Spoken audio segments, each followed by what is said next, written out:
Hello and a very warm welcome to Rajya Sabha Television. You're watching The Big Picture with me, Frank Razan Pereira. Prime Minister Narendra Modi on Thursday announced that there are huge renewable energy deployment plans for India for the next decade, which are likely to generate business prospects of around 20 billion US dollars per year. In his address after inaugurating the third Global Renewable Energy Investment Meeting and Expo, that is Reinvest 2020, through video conferencing, he invited investors, developers and businesses to join India's renewable energy journey. He said that after the success of performance-linked incentives in electronics manufacturing, the government has decided to give similar incentives to high-efficiency solar modules, stressing that ensuring ease of doing business is their utmost priority, and dedicated project development cells have been established to facilitate investors. He said that in the last 6 years, India has travelled on an unparalleled journey. The Prime Minister noted that India's renewable power capacity is the fourth largest in the world and is growing at the fastest speed among all major countries. The renewable energy capacity in India is currently 136 gigawatts, which is about 36% of its total capacity. In this edition of The Big Picture, we will analyze India's renewable energy plan. Joining me on the program today are BP Yadav, Joint Secretary, Ministry of New and Renewable Energy; Sunil Jain, CEO, Hero Future Energies; and Prachi Gupta, Consultant, Energy, Niti Aayog. Thank you to all my guests for joining me on this edition of The Big Picture. BP Yadav, let me begin the program with you first. Let's first try and understand and analyze the state of the renewable energy sector in the country as we speak today. Thank you, Pereira. I think we are in the middle of a very fast transformation in the energy landscape. So while the energy demand is growing on primarily on two factors, if we see, one is last couple of years, we've given connection to almost every household in the country. We've connected each and every village. So that is one part. And I understand a family which starts with a small bulb and probably a fan will graduate to larger equipments consuming larger energy demand. Also, our per capita consumption is looking at the global average. It's quite low. This is number two. Number three, we are one of the fewer economies globally which is growing. So I see these three factors as a significantly contributing in terms of the demand size. If we think from the supply side, several things have happened. One is, and partly because of this pandemic, I think even a common man understands the importance of clean air now, much more than what pre-pandemic days. Number of cities, we could see the peaks of Himalayas. So everybody is worried about cleaner air now. That's not a thing on the margin. So. And the power sector is one of the important source of the air pollution. And our national leadership has very clearly stated that this is our sense of direction. All new forms of energy will come from renewable energy. I'm talking of the electricity landscape. We've defined our targets. We've done international commitments. We agreed that we'll add capacity of 175 gigawatt. Now, Honorable Prime Minister has given a target of 450 gigawatts by 2030. So I see a very clear and definitive sense of direction in the renewable sphere. Right. Okay. Sunil Jain, let me come across to you now. As far as the private sector is concerned, what can we expect? How can we ensure that, all stakeholders come on board and ensure that we achieve this goal that the Prime Minister has set? Good evening. So what I believe is that it's a rare thing that you get a market on a platter. What our Honorable Prime Minister has done is given us a vision of 450 gigawatt over the next decade, which effectively means that we will be adding a minimum of 25 gigawatts year on year from here onwards, requiring an investment of $20 billion. What is good about renewables is that it actually, once you invest, works like an annuity business. So, once you have put up the project, your revenues are assured, a market is assured. Which kind of product will give you that kind of a market assurance? And it is also sustainable. As Mr. Yadav said, that, we are talking about 24 into 7 power for 100% of the household in the country. That will give a big boost to the energy demand. Not only that, as we move towards more sustainable form of transports, especially electric vehicles, I think so this demand will surge phenomenally. If we have to do all that, then sustainable power is the only answer. And that comes from renewables. And therefore, private sector is bullish on this front. And if you actually see the investments which are flowing in, even in a pandemic like this, the investments have almost doubled. I see, as a private sector player and with my investors all over the world, there's a huge interest in the Indian market. We offer better returns compared to what people would get in fixed income yields outside. And it makes not only that you are doing this for sustainability, but it's pure business sense. It's a new business opportunity which is there on the platter and we must grab it. From India's point of view, an Atmanirbhar Bharat, this is probably the key to moving towards that. And secondly, this is a sector which is not only about investment, but I believe it can create 1 million jobs year on year as we move forward. So it's a cocktail of all the win-win solutions for the entire country and for the private sector. And therefore, I believe it's a very, very positive thing. And, then you have a ministry, which is a rare thing in the world. We have an exclusive ministry for renewables, which is proactive and therefore gives you a direction as to how you have to move. So I'm taking a lot of positives now. Absolutely. All right. So we have looked at the positive picture and the future looks bright, is what the panelists have already ascertained on the program right now. Prachi Gupta, we've heard what Mr. Yadav and Mr. Jain have said. Clearly, there are a lot of opportunities as far as renewables are concerned. But let's talk about some of the challenges that we may have to overcome in the near future. Definitely. I completely agree. I mean, there's this brighter side to renewables. But in terms of challenges, I would say the biggest challenge would be integrating the renewables with the main grid. So integration is one of the biggest areas that India needs to work on. Right now, we have higher T&D losses of approximately 18%. And to integrate renewables, we need storage. To accelerate uptake of renewables, we need storage, we need battery solutions. So I think that's one of the biggest challenges that India needs to work on. And the PLI scheme that the government, the Union Cabinet and NITI Aayog have come up with is an excellent move with respect to enhancing manufacturing in the sector. And also to integrate grids, the giga scale manufacturing target, battery manufacturing target that the government has set up giga scale manufacturing facilities in the country. So that's one area that government is working on to overcome the challenge. And secondly, I would say to manage the peak load. So battery and other storage solutions need to be explored. And moreover, in terms of, for example, talking about coal. Coal supplies the intermittency. Coal takes the gap for intermittency. So I guess storage and integration of renewables to the grid is one challenge that we definitely need to work on.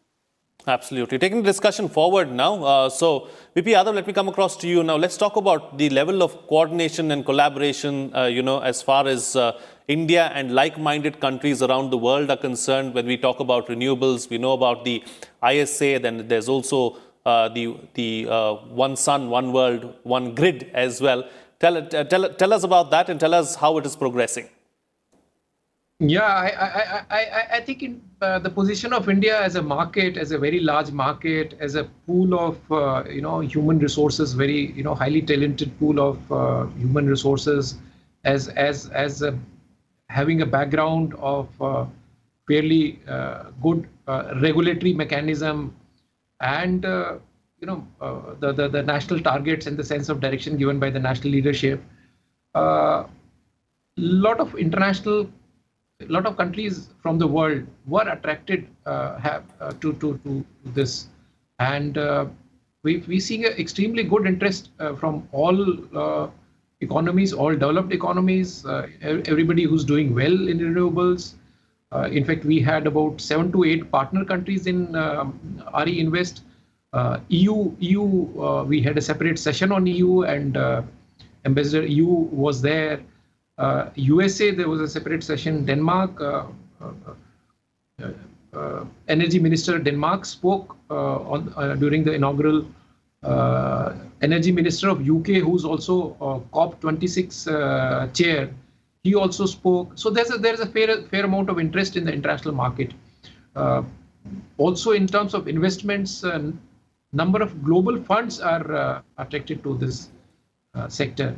So there is a good amount of interest, both right, politically and from the financial perspective also. Absolutely. All right. So, Sunil Jain, let's talk about another aspect and bring that in too, because, we heard Ms. Gupta talk about some of the challenges, really. How do we overcome those challenges? That is one. Secondly, of course, there's always this cost factor associated whenever we look at renewables. There is this feeling, there's a sense that you get that, producing renewable energy is far more expensive than your conventional forms of energy. Is that the case? How do we ensure that we bring down the cost? And let's not forget this issue of, producing solar panels as well. Those kind of aspects too come into the picture. Well, I thought you asked me this cost and price factor at a very wrong time. We are talking at a time when record low tariffs of solar at 2 rupees just hit India 2 days back, which is even lower than the marginal costing for, thermal power. So today, renewables is the cheapest form of energy anywhere around the world. It's beaten every form of energy today, and especially solar. And wind is not very far behind. It may be slightly more expensive, but definitely it is, almost in touch with the variable cost of the thermal. So now cost is not an issue. In fact, what is going to be an issue is renewables has to provide a sustainable round-the-clock 24/7 power along with the storage system, along with the hybrid system. Now that cost has to be almost matching the thermal power cost, which today amounts to around rupees 4 or 5. Any new plant of thermal cannot be less than 4.5-5 rupees. So I think renewables is now beating thermals all end up. But I'm not saying that thermal will just go away. Well, obviously you will need base load till such time you have some storage kind of capacity which can give you a base load. Having said that, one very interesting angle is there to storage. There is a huge amount of challenge in evacuation of power, and especially the last mile connectivity to the last house in this country. Thermal cannot do that because, taking a transmission line for 10 houses is very expensive. Renewables with storage can go right up to that end and provide, a distributed power solution, and will save millions of dollars for the government. At the other hand, provide electricity 24/7. So it's an innovative thing. And under the Atmanirbhar Bharat scheme, where government is promoting manufacturing of domestic panels because there's a huge market to be there, I believe government should also promote under Atmanirbhar Bharat a distributed system. The Prime Minister's vision of that Kusum scheme and the solarization of water pumps, that's a step in what I'm saying. Is actually you're doing distributed power at the doorstep of the consumer. So these are all solutions to the challenges we have. And green corridor in evacuation, which is being done right across the entire country, I think so once that is completed, it would put India right on top of the map. Since we are here, let me just ask you a quick follow-up question as well, Mr. Jain. Do you see a time, sometime in the foreseeable future, where renewables completely take over the complete energy sector? 2050, you will not have fossil fuels in the world. Very few. Okay, so that's fantastic. It's good to have a year in mind as well. 30 years from now, no more fossil fuels, a cleaner planet, a greener planet, and a better planet. We are all looking forward to see that. So let me take the discussion forward now. So Prachi Gupta, as far as leading up to these 30 years is concerned, let's look first at the next 5 years, what we need to do. What should our key focus areas be? What should what should be our priority? Yeah, so as he mentioned, so first of all, I would say it's basically the twin challenge of providing more energy as well as cleaner energy to the masses in India. I think the first step would be to get into the manufacturing of solar panels under the Atmanirbhar Bharat as well, because we need to create jobs as well as, I mean, India is already the fourth largest renewables country in the world. So we need to create jobs as well as supply decentralized energy to our population. So I think the first step would be to get into manufacturing of solar panels and look at the entire supply chain, not just manufacturing, but end to end, basically. So I think that would be the key priority area for the government, to develop the entire supply chain of all the components. And second would be the R&D of cleaner technologies, for example, different PV technologies, and across the value chain, wherever we can bring digital transformation across the supply chain. So I think these two would be the key priority areas for the government. And with respect to other areas, I would say it's not just solar or wind, but the government also, as it has started looking at methanol economy or even biomass. We have a lot of potential for biomass. So basically in transportation sector, looking at bio-CNG vehicles, or even the government has already set up the target of 20% blending in petrol. So I think biomass is another area where the government needs to look at more exhaustively and work towards getting a ethanol-based economy, methanol-based economy. So I think these are the key priority areas for the government. Absolutely. And since we are here, then let me take that up with you as well, Mr. Yadav. So key focus areas in the next 5 years and in the long term as well. And what about capacity? What's really happening as far as capacity building and infrastructure is concerned? I think the issues which were focused were the biomass, the energy from biomass. We have a fairly large, biomass availability. If we talk in terms of either the agricultural waste or the city waste or other kinds of biomass waste. And we have a lot of things to do, because the conversion of energy from biomass will not only increase our energy independence, which we are as of now importing a lot of, most of the fuel, but will also clean up our cities. So that's one. And we realize that the fuels which are produced from the biomass are also calorific value. In terms of calories, these are better and cleaner than the traditional biomass. So that we have number of things to do in the biomass sector also, and that's a good opportunity for us. Biomass, incidentally, will also provide the base load, because you can operate the biomass, the plants based on the biomass load as these you do in the thermal sector. The second one, she talked about grid integration. I think we need to focus on the characteristics of the renewables, mainly solar and wind as of now, and consider their variability as a strength, not as a weakness. So we need to identify the demands which are in tune with the characteristics of the renewables. Now, irrigation sector is one. I think about 20% of the electricity goes into the irrigation sector, and this is a hugely subsidized sector. Now, while I come to the room and I need to switch on my light or my air conditioner, irrigation offers that kind of flexibility. So it can be done today evening, or tomorrow morning, or tomorrow afternoon. So that matches with the solar supply. Based on this, and also there is a huge subsidy outgo, and which is cause of inefficiency in the distribution sector. This Kusum scheme was launched. So that's where the whole, this will take away the this will match with the strength of the renewables. Again, the time of the day tariff, which will also we'll try to match the supply with the demand of the renewable energy. Another element of the integration could be the EVs.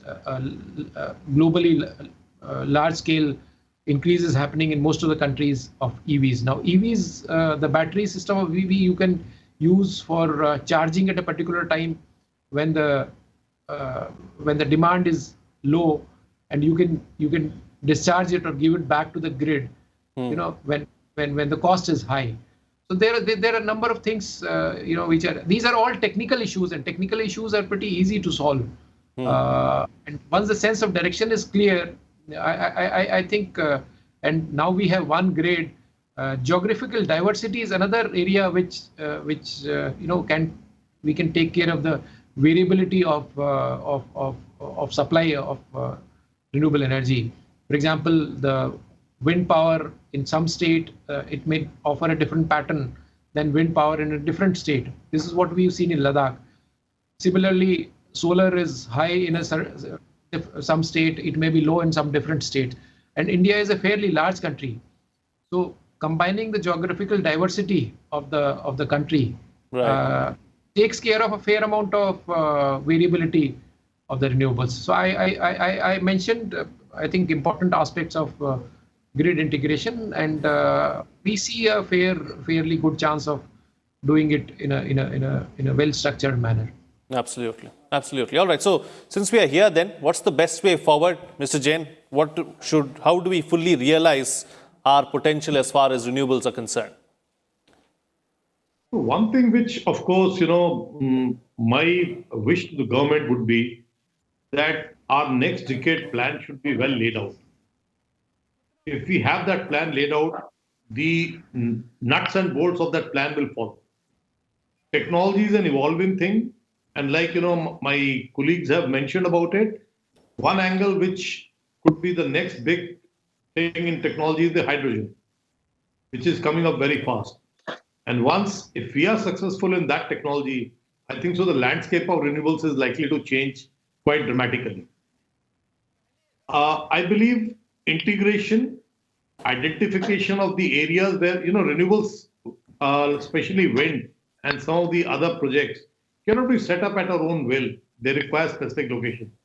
Unlike solar, which can be done, and therefore identification of the areas, integration with the grid, and distributed energy.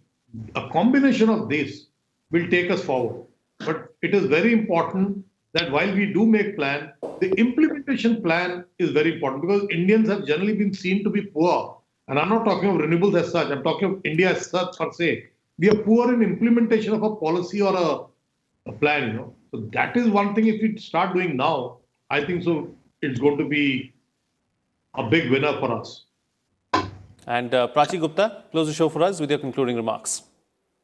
Yeah, sure. So I think it would be the mix energy diversity mix that India needs to focus on. So it's not just solar and wind. Definitely they have huge potential, but it's a diversified energy mix that India needs to focus on. And as was mentioned earlier, hydrogen would be a game changer in the Indian energy transition space.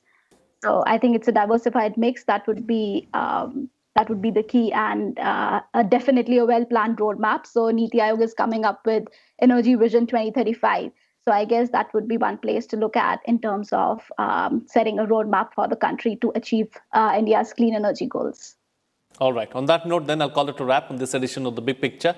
Thank you to all my guests for joining me on the program and putting things into perspective for us. What's coming out of this discussion is that renewables are going to replace fossil fuels by 2050. And between now and then, what we need to do is ensure that we have a diversified energy mix and get out the best of what is available at the moment. We also have to ensure that we improve our infrastructure and work on capacity building and better integration in the near and immediate future. What's a challenge as far as renewables is concerned is storage and 24/7 supply. But that too is changing quickly, and we see that changing for the better. Hydrogen is the next big thing as far as renewables are concerned. So we need to improve our technology to harness and get the best out of what we have. With that, it's a wrap. See you again next time.